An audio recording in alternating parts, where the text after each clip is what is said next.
le ministre de l'Enseignement supérieur et de la Recherche scientifique, Adama Diawara a annoncé des mesures fortes pour l'amélioration de l'employabilité des diplômés. Afin de relever le défi de l'adéquation formation-emploi au niveau de l'enseignement supérieur, le ministre Adama Diawara mise sur une meilleure gestion des flux d'étudiants entrants, l'actualisation des curricula, une sélection des meilleurs étudiants pour le cycle d'acteur et une réforme du brevet de technicien supérieur, BTS.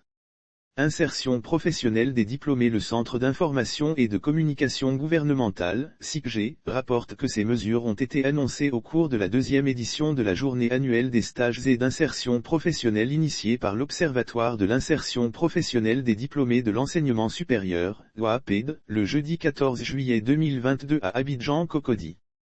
Parlant de gestion des flux d'étudiants entrants, Adama Diawara a dit qu'il s'agira de « faire en sorte que le nombre de bacheliers orientés dans les universités publiques soit fonction, certes de la capacité d'accueil et d'encadrement de ces universités, mais également des capacités d'absorption du marché de l'emploi. » Avoir un profil de compétences recherché par le monde du travail. Quant à l'actualisation des curricula, le ministre a affirmé que l'objectif est que les curricula des universités publiques, par exemple, soient revisités en partenariat étroit avec le secteur privé, pour que les étudiants qui sortent de notre dispositif aient un profil de compétences qui soit celui recherché par le monde du travail.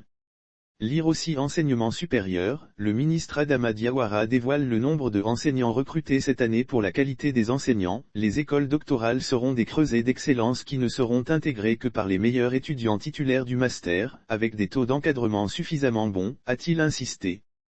La suppression des filières non porteuses d'emploi. En ce qui concerne la réforme du BTS, Adama Diawara a déclaré que l'idée est que les filières qui ne sont pas porteuses d'emploi soient supprimées et qu'au niveau de celles qui seront retenues, il y ait une actualisation des contenus.